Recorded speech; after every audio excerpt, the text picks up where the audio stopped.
Second, welcome to Dr. Prabhakar. Thank you for your patience, and we look forward to hearing your story. So thank you, and thank you for sorting out the IT problem. All of you have seen this slide, so I don't have to talk much about this. The fact is that in most of the LMICs, the big problem is prevention policies are not in place in most countries. There's huge disparities in care all across LMICs, and even within high-income countries, there's huge disparities in care.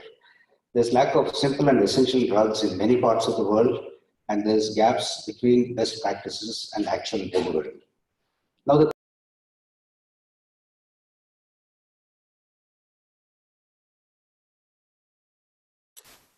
they have been fed with this information that this management of hypertension, management of lipids, and all that is a pharmaceutical industry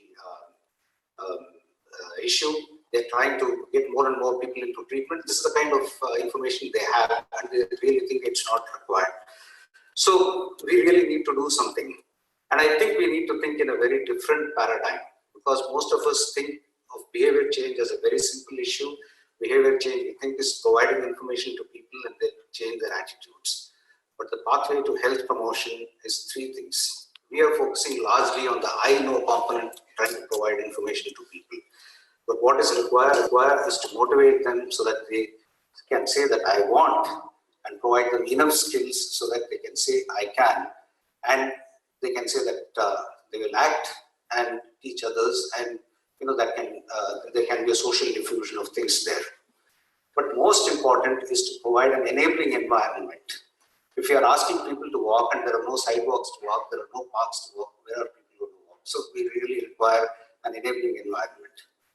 So we saw that mass screening doesn't work, so we need to move on to opportunistic screening and use some disruptive thinking to improve opportunistic thinking. So I think the four things that can really improve hypertension care is linking community to the health system, improving access, availability, and distribution of drugs and care, address human resources shortages, and quality improvement, team-based care, and several others. We have worked in task shifting and using digital health over the last 10 years and have done worked in several areas that include surveys, linking community to primary and secondary and tertiary care, content development for texting and follow-up reminders, clinical decision support system, integration with point-of-care device, integration to the National Electronic Health Record System, and international and national deployment. And we work in 9 countries. And I'm just going to present a brief snapshot of that. The question that you might ask is, why do we need to do task shifting and task sharing? In my part of the world, there is a high patient load. As a cardiologist a few years back, Karthik is here, he will also confirm that in a single OPD, we see something like 60 to 70 patients over a 3 hours period. There's hardly any time. So patients need that time, and therefore some of the tasks of the doctors can be shared by nurse practitioners or community health workers, which really reduces the time for the doctors. The second problem that we have is there is an emphasis on curative care or prevention. And we know from HIV, the world, that there's a huge amount of experience in task shifting and task sharing, and can we use some of those in improving management of hypertension, diabetes, cardiovascular diseases, and other chronic diseases. The second thing is we pair them with ML technologies, we pair them with the IT-based digital technologies. And Eric Topol published a study a few years back, and he said for the consumers, there's improved convenience, more active engagement in self-care, and greater personalization. For clinicians, the demands on time and is addressed, and there's a refocus on the art of medicine. There's a potential to change every aspect of the healthcare environment, delivering better outcomes and substantially lower costs. In fact, McKinsey said, did an analysis and said, healthcare costs over a 10-year period will be reduced by $20 billion if you use ML technologies, and that's quite a bit of power. Now the question is, we didn't have real-world clinical trial evidence to provide a roadmap for implementation of this. So we designed several programs over the last 10 years, conducted trials, randomized controlled trials in tertiary care, at a community level in primary care. We also looked at the integrated care, identifying one disease and caring for 5 conditions, and several other mechanisms that we did. As Sonia said, you have disappointments when you have neutral trials, but there were lots of positive trials. Integrated care didn't turn out the way we wanted to, but we could control high blood pressure and diabetes and reduce the risk. Now the question then comes up is to how to scale that up. So let me summarize what the system that we developed. It's an Android app. It runs on tabs. It's interoperable in multiple systems, and it conforms to existing digital standards. We developed a clinical decision support system for screening and management. And in the back end, there are 2,500 clinical management scenarios. Like, for example, a patient walks in, with 55-year-old man walks in, has blood pressure of 160 by 100, has no other risk factors. The decision support system gives a treatment plan. So it's kind of personalized management plan for that patient. The conditions that we have worked on includes hypertension, dyslipidemia, chronic obstructive lung disease, asthma, depression, tobacco, and alcohol. And currently we are working in care of gestational diabetes and pregnancy-induced hypertension. It stores patient data in electronic format. Now we have scaled it up by having a statewide implementation. There are 2 states in India, the northeast of the country, and we have implemented that all across those states. And finally, we are doing a pilot to integrate the module with the national portal of the Government of India. And we've also done some international work in terms of creating an MPIN package for the WHO, and that's being implemented in Maldives. So it also has potential for big data and artificial intelligence. Just to give a small perspective, then the next thing that you ask is, you do research, you have your research staff, it might work. Will it work with the usual staff? And that's what we tried to do in Himachal Pradesh, where you can see that the number of detections of hypertension and diabetes was close to 50%. If not for this system, 50% of these patients who were visiting these clinics would not have been diagnosed to have diabetes or hypertension. The second thing was there's a huge drop in blood pressure as well as in blood sugar, and that persisted for 18 months. So clearly, task shifting and digital technologies are powerful. It can be scalable, it is feasible, and we can use local health systems to work using these systems. But what are the limitations? One is we have just worked with the government system. In India, private healthcare provides almost 70% of healthcare in the country, so we need to integrate private healthcare.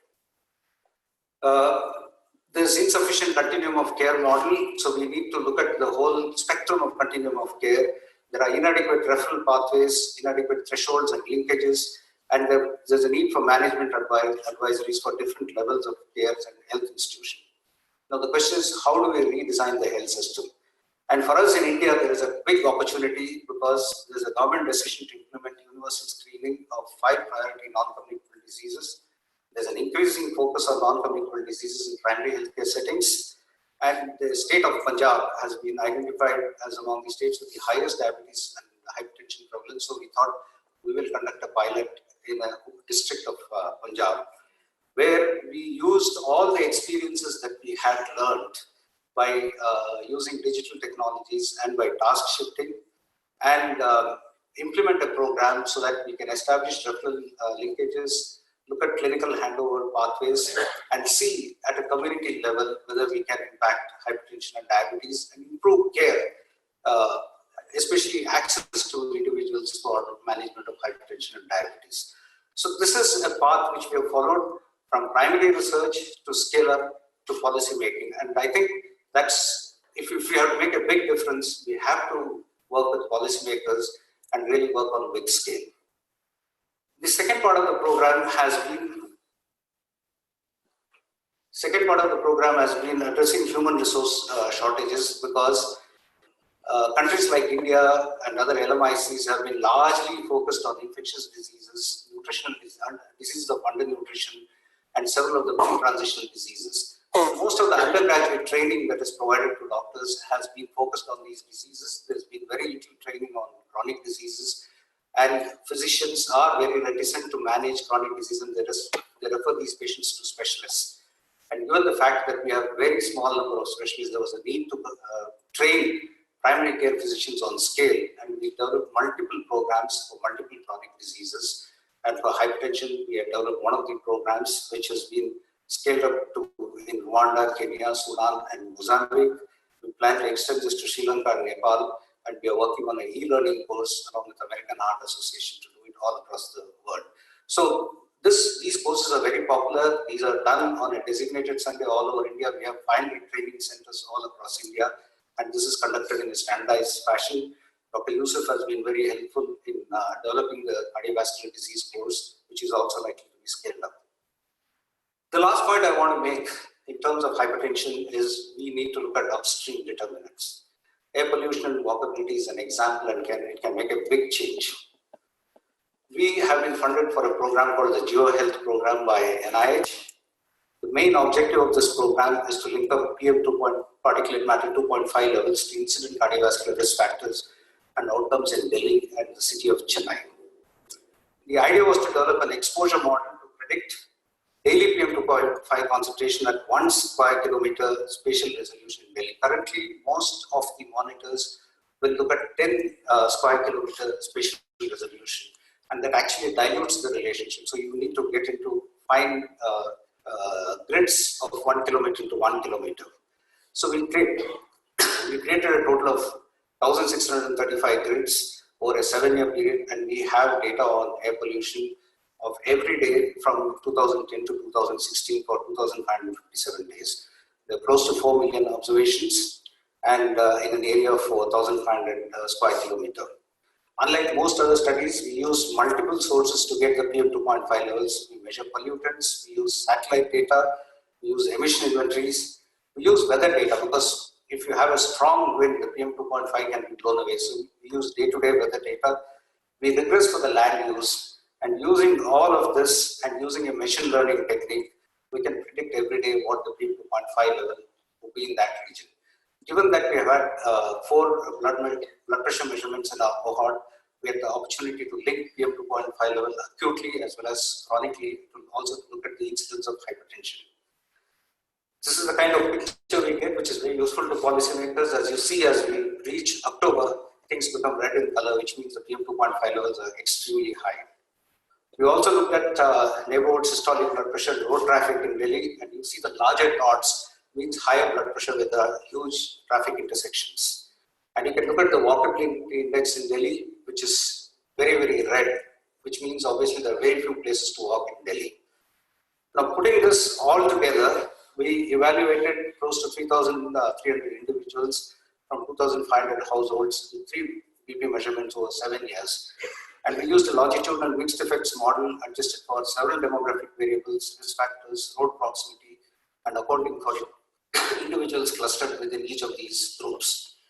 So for every 25 microgram increase of PM2.5, the blood pressure was higher by 3.5 to 5 millimeters, depending on BMI. There was an interaction with BMI. So decreasing annual PM2.5 by 25 microgram can potentially decrease blood pressure by 2.98. We use several of these parameters to model this data. And as you can see, on an average, currently it's around 125 microgram per year in Delhi. And if you reduce it by 20, the prevalence of hypertension can come down by 5%. And if you attain the national standards, which is a little difficult, there can be a 15% reduction. That's the power of looking at upstream determinants, and therefore we should look at that. So this is the story of hypertension. Now let me stargaze and look at the future. I'm not going to dream too much. What are the new frontiers and innovations that we need to look at?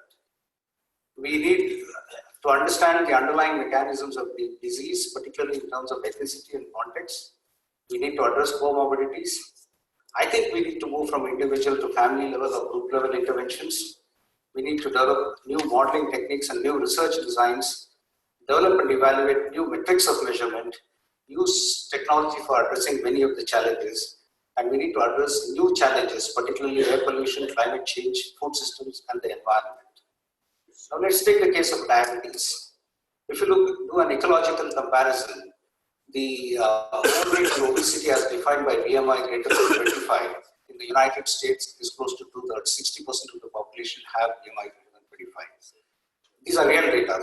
In India, BMI greater than 25 is close to 13%. And in China, BMI greater than 25 is close to 33%. Remarkably, the diabetes prevalence is the same across all these countries.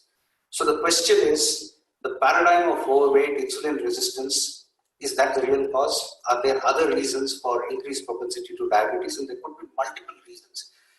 Early results from our study, which is looking at non-alcoholic fatty liver disease amongst Indians, appear to suggest that it's extremely high. Yet close to a third of people have non-alcoholic fatty liver disease, even with average BMI of 23 to 24.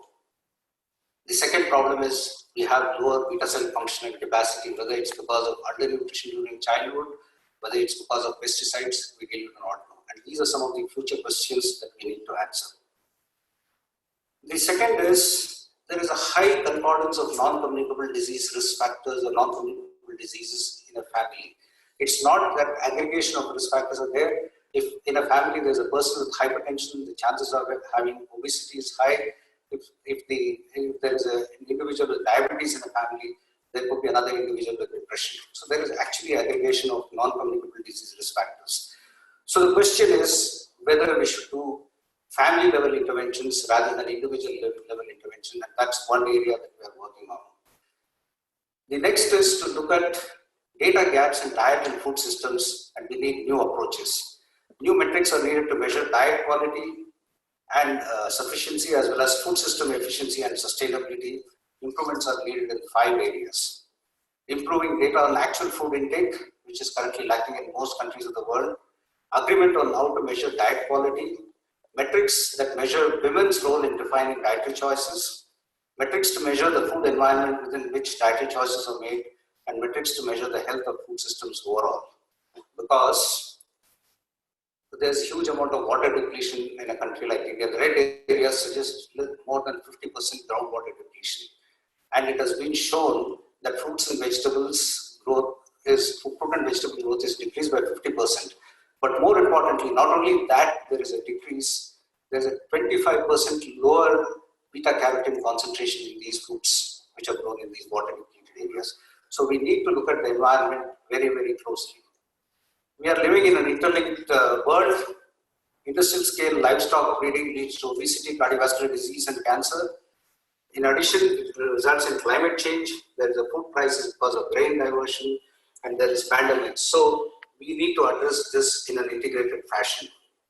And health sector can play a very important role because it's a key contributor to greenhouse gases. In fact, it's estimated that in many of the developed countries, 10% of the greenhouse gases is contributed by the health system.